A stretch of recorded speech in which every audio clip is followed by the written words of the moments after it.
On dit souvent qu'un cavalier est naïf de dresser tant de messages d'amour à leur équidé. Je comprends la compréhension qui naît en ceux qui n'ont jamais vécu des moments intenses à cheval.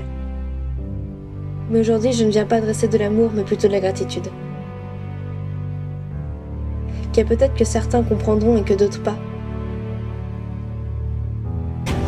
Comme par exemple à y croire, même quand ça nous paraît impossible et totalement irréalisable. Parce que même en ayant vécu la tempête, il existe des moments de calme.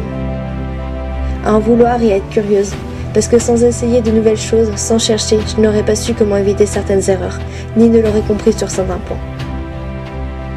À profiter du moment présent et à se contenter de peu, de chaque petite réussite, parce que sans petite bataille, il n'y aurait pas de guerre. Sans petite réussite, il n'y aurait donc pas de victoire. Parce qu'après être tombée plusieurs fois sans comprendre pourquoi, se lancer au galop les rênes longues, sachant qu'à tout moment elle aurait pu nous mettre à terre sans scrupule, mais que ce jour-là elle ne l'a pas fait, c'est le plus beau des cadeaux, et la plus belle des victoires qui donne confiance pour la suite.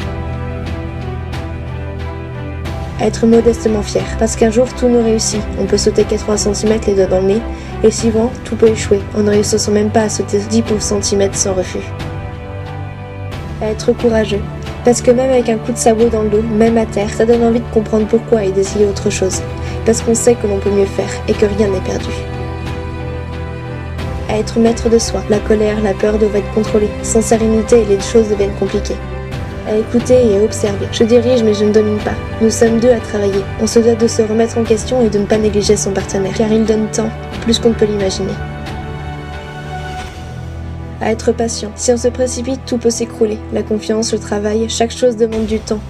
Du premier jour à aujourd'hui, beaucoup de choses se sont passées. De la plus grave des chutes au plus beau des moments. C'est une véritable leçon de vie qui me suit et me sert tous les jours.